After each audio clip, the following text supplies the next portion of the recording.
What's up, Couch fam? Welcome to the Week 8 waiver wire video. We have waiver ads at every single position, including defenses and kickers to stream, ranked, extensive, and there's a lot of good ones, surprisingly. We're going to start off with the bye weeks. So there are no bye weeks this week, but the next few weeks there's going to be quite a bit. So be prepared for some more bye-mageddons, especially week 13 where there's 6 teams on bye.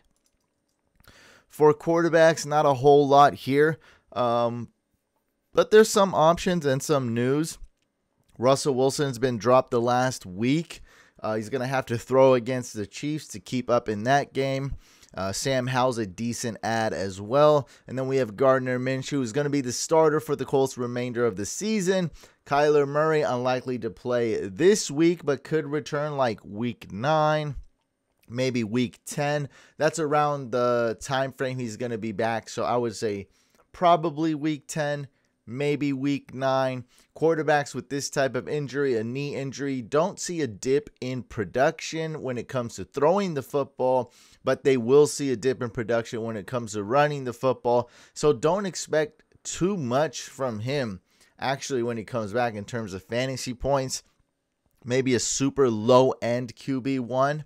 Mac Jones going against the Dolphins. Similar situation to Russell Wilson. Dolphins have the #1 offense, so Mac Jones will have to throw the ball to keep up in this game. Then we have Derek Carr, if you're really desperate, and Ryan Tannehill.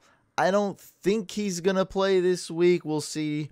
Maybe, maybe not. If he doesn't, Malik Willis will likely be the starting quarterback for the Titans. Okay. We got like 20 running backs to add, which is great news.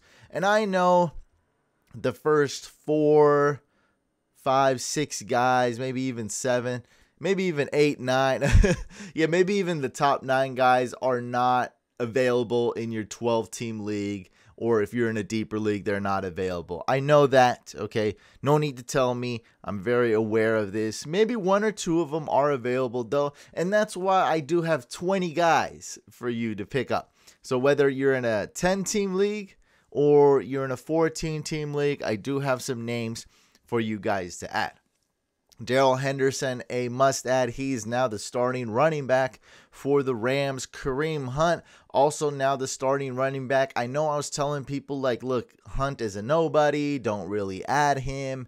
But now we saw Chubb got injured, and now Jerome Ford got injured. So Kareem Hunt now is the starter. We also have Pierre Strong, like a dozen names after this. He's going to now be probably the second RB2 on the Browns. Deontay Foreman's been playing really well. He's a really good runner. Roschon Johnson has been out, surprisingly, a couple weeks because of the concussion. We know that Khalil Herbert is out.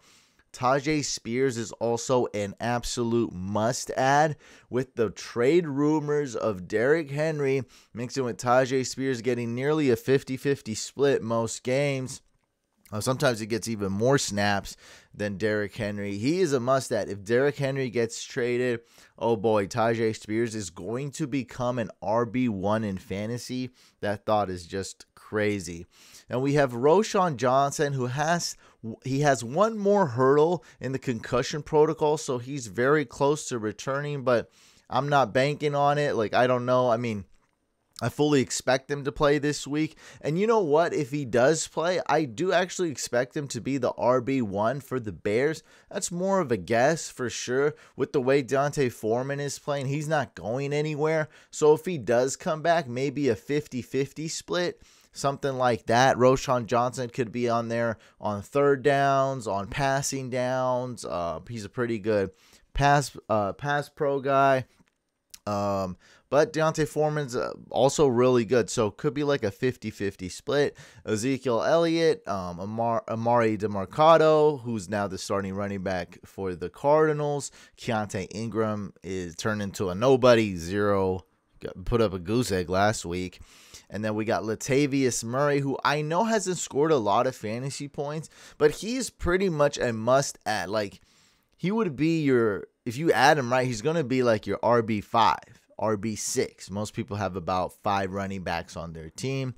if a shallower rosters like 4 running backs. So he's going to be your RB6, and he's definitely not like an RB6. Like, he's way better than that because Damian Harris is now out. He's on a really good offense. He's kind of the goal line back, or that's kind of his role or build anyway. Short yardage guy, tough yardage guy. So definitely a chance to get a goal line carry and maybe get a touchdown. I really liked him last week, actually, because I thought the Bills were going to win. Those type of game scripts is where Latavius Murray would excel, where the Bills have a lead. They're trying to run out the clock. They're playing it safe. They're up by 2-3 touchdowns, which wasn't the case last week, unfortunately. And Latavius still could have punched it in for a touchdown, but he did not. I think he got about 4.5 fantasy points last week. Chuba Hubbard, what else do you want me to say about him? Pretty much common sense here. Like, Miles Sanders has been injured. Chuba's been the guy for the Panthers. Then we have Kenny Gainwell, who's not really startable unless you're in a super deep league. He's not the worst start, but he's extremely limited upside. Swift is the guy, and Jalen Hurts gets a ton of rushing stats. But if anything were to happen to DeAndre Swift, Kenny Gainwell would become a low-end RB1. That's huge right there. And, like, if you do start him, it's not that bad, right? We expect him to touch the ball like 8 or 9 times. It's not that horrible. I also probably don't expect it to get any touchdowns, though. And touchdowns are always keen. Cam Akers and Madison is kind of like a 50-50 split, roughly. I know a lot of people saying Cam Akers is creeping into Madison's workload and could kind of take over. I'd like that as a guy who has Cam Akers in like 2 leagues, but I don't think it's going to happen. I don't really see a reason to do that. Cam Akers hasn't really shown like, oh, he's the man. Like, I just haven't seen it. Probably a 50-50 split moving forward. And then we actually have some guys who are available. Pierre Strachan gets upgraded because Jerome Ford's going to miss probably a week or 2. Jerick McKinnon can always go for a long pass-catching touchdown. Royce Freeman's the RB2 for the Rams. Devin Singletary, RB2 for the Texans. Joshua Kelly. I have him here mainly because Austin Eckler got injured again, but he came back. Eckler should be fine. The injury seems very, very minor. Still, Joshua Kelly, a decent handcuff. We all know when he gets the opportunity, he does nothing. But when we don't start him, he does well. He scores touchdowns. It is what it is. Craig Reynolds is the RB2 for the Lions. David Montgomery is going to likely miss multiple weeks. Tank Bigsby, handcuff for ETN. Nothing more than a handcuff, though. Keaton Mitchell, kind of a weird stash. And then we got Cordero Patterson, just in case Bijan Robinson can't go or anything like that. But it really not worth an ad at all. But, I like to make the list kind of extensive in case you're in an extremely deep league. Okay, for wide receivers, we have a lot of quality here. Like, you could legit pick up all 10 or technically 11 of these players. Like, they are really good. Josh Downs, Tank Dell, Jamison Williams, KJ Osborne. Very likely all 4 of those guys are picked up. If they're not, they are absolute must-adds. So if you see any of these 4 guys on waivers, pick them up. And then we got Kendrick Bourne, especially this game going against the Dolphins. Guess what? Kendrick Bourne is the #1 option for the Patriots passing offense. And when they don't look like crap, he's actually pretty good. Like, any wide receiver 1 for any NFL team that doesn't look half bad or like isn't like the absolute worst offense is actually pretty good. And that's Kendrick Bourne, because look, we got Hollywood Brown, right? He's on the Cardinals. People have George Pickens, Deontay Johnson. Like, we have those players, and a lot of us are starting those players. So it's like, how much worse can you get? Kendrick Bourne on the Patriots, sorry. it's not really that bad. We just got to hope that Mac Jones isn't the absolute worst quarterback of the week, which is a worry. But if he's not, again, if he's like top 31, top 30, Kendrick Bourne will be good. And then we got Christian Watson injured again.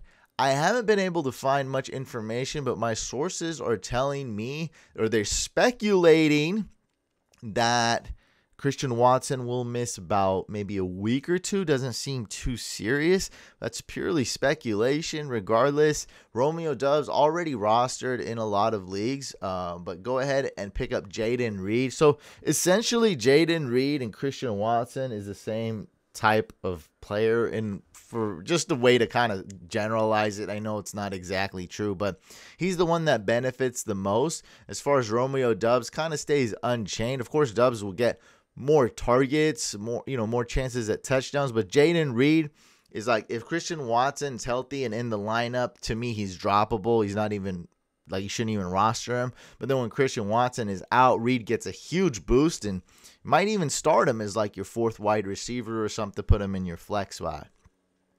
We also have Tyler Boyd, kind of an underrated wide receiver. He's going against the Niners. Niners, pretty good defense. They haven't been playing as good as of late, the team. And their secondary is their weakest spot on the team. So Tyler Boyd and Joe Burrow, he just might be back. I think Joe Burrow's kind of back. Also, the game script's kind of showing that the Niners are favored by 5.5, so Joe Burrow will probably need to throw the ball in the fourth quarter. Probably not going to be a situation where they're running out the clock and have a huge lead, but we'll see. It's been crazy games this year. Michael Wilson on the Cardinals at number 9. At number 8. Number 9, we have Odell Beckham Jr., who looked pretty good.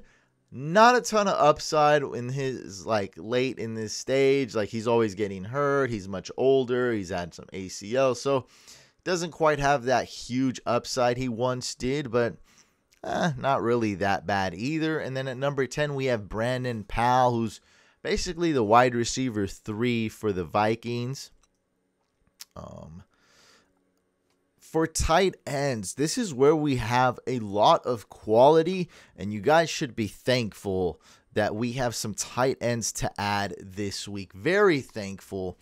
And really, I think any of these 7 guys are really good. The top 7. Michael Mayer is going to be more of an add, like when Jimmy G gets back as a stash. We'll wait and see. He's a rookie. He's a traditional tight end, or tight end position's ever changing, and there's a lot of different types of tight ends. He's more of the traditional tight end.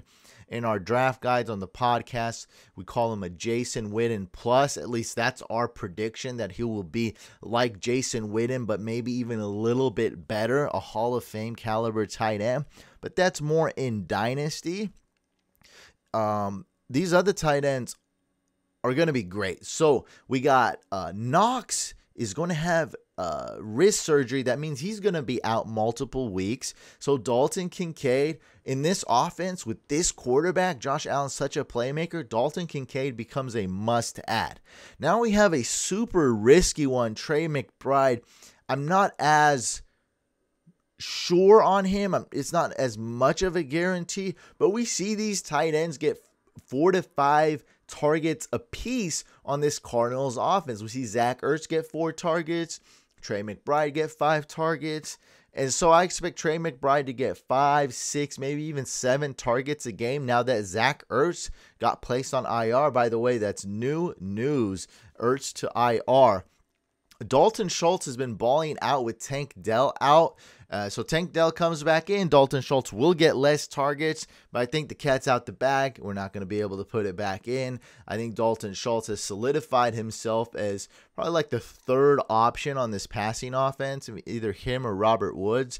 And I don't really rely on Robert Woods, and, he's kind of at the end of his career and he's getting injured. So I think Dalton Schultz is definitely worth an add, and we're all big CJ Stroud fans. He's playing so good. Logan Thomas, really good tight end this year, but very, very inconsistent, kind of like a poor man's Kittle. Not as good of a blocker, though. And then we got Taysom Hill, who's, I don't even know what to just say here, this guy's always creeping on the waivers. He's always playing good. And the reason I don't like Taysom Hill is when I finally jump on board and actually tell people to start him, he'll put up 1.6 fantasy points. That's the type of guy Taysom Hill is. Very extreme fantasy option. And we have Jonnu Smith and Jake Ferguson at 6 and 7. And of course, we talked about Michael Mayer. So a lot of good ads. Dalton Kincaid is an absolute must add, though. That's for sure. At defenses, we have a lot of great options. These like top 10 are great. Even 11 if Jimmy G can't go. Because if Jimmy G doesn't play, the Raiders offense just really isn't that good. Like, it doesn't have that much upside. Like, I don't expect those quarterbacks like Brian Hoyer, let's say he starts, he won't throw picks, but he won't throw touchdowns. Aiden O'Connell, he'll make a ton of mistakes. Jimmy G is by far the best quarterback on that team, so we'll see. That's the Lions D at 11, though. So we got like 11 options if Jimmy G is out. So the Eagles D going against Washington, Jets D, Ravens D, Seahawks D, Chiefs D, even Falcons D in a low-scoring game. Hey, maybe even Derrick Henry gets traded right after I upload this video.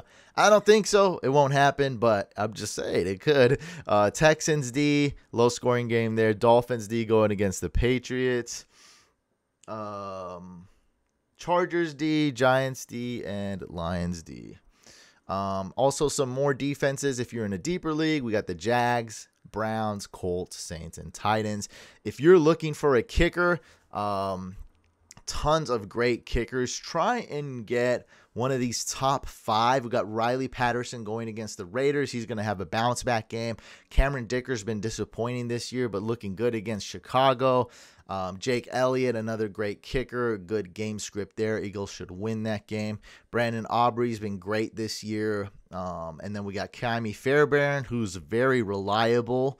If you can't get any of them, look for Younghoe Koo, Jason Sanders, and Jake Moody or Evan McPherson. Those two are playing in the same game. And not really a waiver ad unless you're in one of these crazy 32-team leagues, but more like kicker news. Brett Maher got released from the Rams. He was on my all bust list. I come out with that video every Tuesday morning or Monday night, actually. And they are planning to sign a guy named Lucas Havrisic. I think he's been on the Colts, or maybe right now he's on the Browns practice squad or something like that. So they're going to sign a new kicker. And that's going to do it for this video, guys. Make sure you guys drop a comment. Let me know what you think. If you have a fantasy question, drop a YouTube comment. I will answer it. Make sure you subscribe to this YouTube channel. We have a second YouTube channel. It's called Fantasy Couch Podcast. Subscribe to that one as well. Good luck this week, and I'll see you Wednesday, 9 p.m. Eastern. Hack my lineup. All right, guys.